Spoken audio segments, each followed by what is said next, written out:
I love our public schools because I'm a product of our public schools, all the way through from kindergarten on. As the son and grandson of public school teachers, I've seen the power of our public schools firsthand.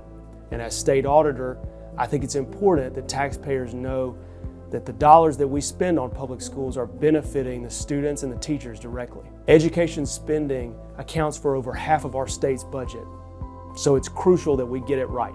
When my office looked at education spending in Mississippi, though, we found a concerning trend. Despite the fact that the number of students is going down and the number of teachers is going down, administrative spending over the last 10 years has gone up a lot.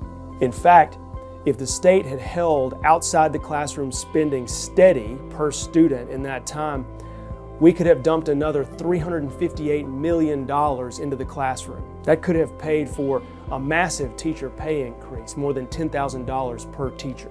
In other words, if we had just stopped the growth in administrative spending, we could have put a lot more into the classroom. What these stats mean is that Mississippi as a state spends more on administration and less in the classroom than most of our other southern states. Mississippi's outside the classroom spending percentage is the 4th highest among the 17 states in the South.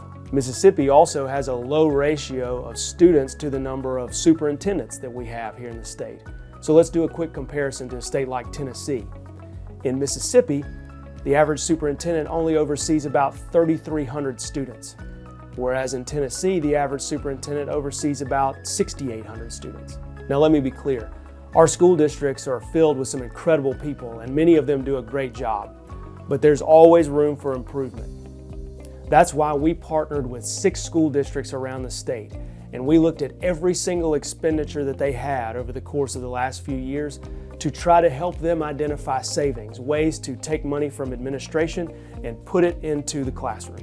We looked at everything, and we found laptops that were sitting on the shelf collecting dust. We found software programs that were redundant of other software programs that the district had purchased. We looked at school bus optimization to try to optimize the routes to save fuel costs for the school districts. We looked at administrative salaries and administrative functions to see what could be consolidated or automated. The end result? We found millions of dollars of savings in these 6 school districts. In fact, if you took the savings we found in those 6 districts and applied it to the entire state, you would have about $200 million of savings that could be pumped back into the classroom. Look, our K-12 students in Mississippi are our future, and it's absolutely vital that we equip them with the tools to succeed. My goal as state auditor is to make sure that as many dollars as possible reach the classroom to benefit the students and the teachers so that we can help guarantee their success. That's the way we move our great state forward.